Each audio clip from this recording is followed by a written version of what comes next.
lot of people are pretty much, they treat relationships as basically a trial marriage, all right? In some cases, a full-blown marriage, to be honest.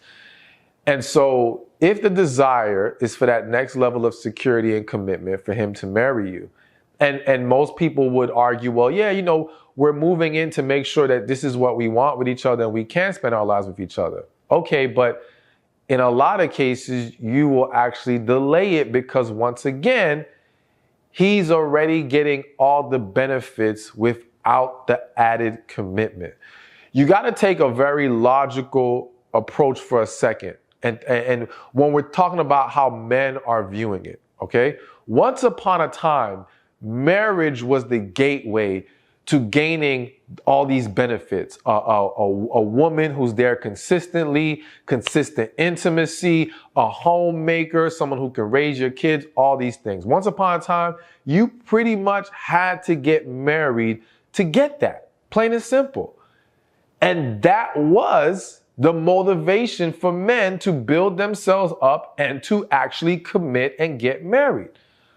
By removing that requirement and still providing those benefits, it at the very least hinders or causes great hesitation in a man to get married, because now it's like, I'm getting all of this already and I don't have to now sign on any dotted line and now be in a position where I can't easily walk away if I one day choose to, or I don't have to now worry about the financial ramifications that come with getting married. And if one day there's a possible divorce and all the horror stories these men are hearing about nowadays, unfortunately, right? So to him, it's like, okay, if I can, at the very least, if I can hold off on this, let me hold off. There's no reason for me to rush and make a decision.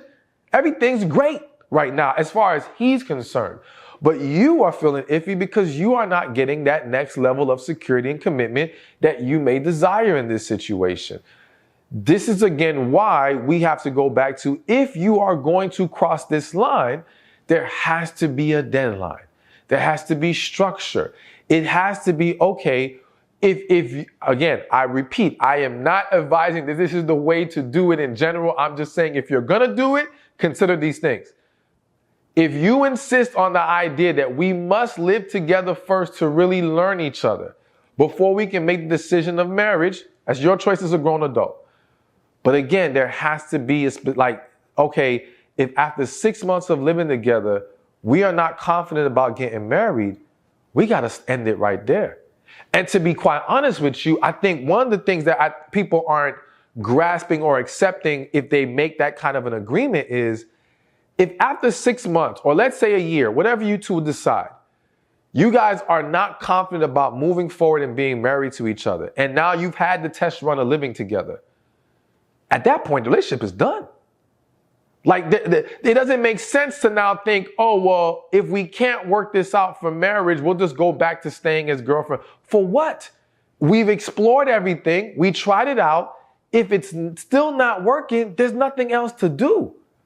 And if we could not get it together while being under the same roof for the last X amount of time, what are we expecting to change after that?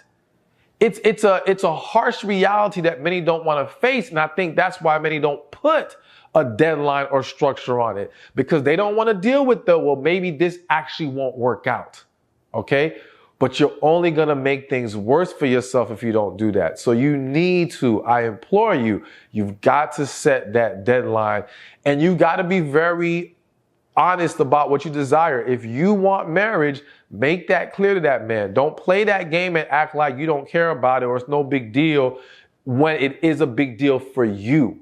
And there's nothing wrong with it being a big deal for you. You got to stick to what you value and what you need and desire in your life. All right, so now here's another, definitely, I kind of alluded to it already, but we'll discuss it again. Another thing that happens, or another reason why you should never allow a man to move in with you, is because you could very easily enable his laziness. So again, it goes back to the fact that a lot of men are only going to do what they have to do to get what they desire, okay?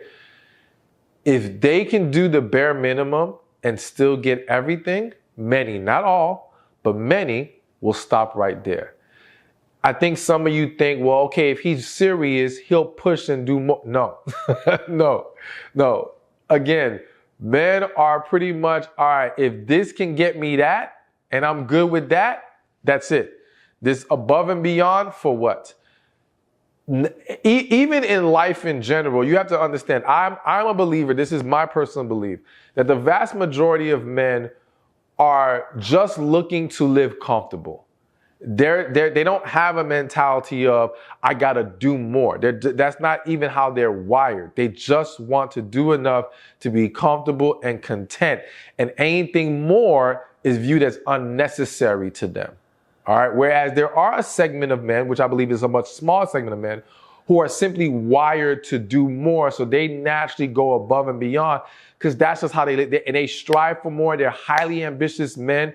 They're super go-getters. There's other drawbacks to those men. I'm not going to lie. Like some can tend to be workaholics. But that's how they're wired. Anyways, back to the average man, so to speak. That letting him move in is just going to stunt his growth pretty much. And let me be more specific with that. If you let him move in with you before he has established himself, before he has developed the work ethic in his life to get things done and do what needs to be done, then yes, you will stunt his growth. So the key is, it's one thing to let a man move in when he has already established himself versus you're letting a man move in while he's still either working on himself or he's just not there.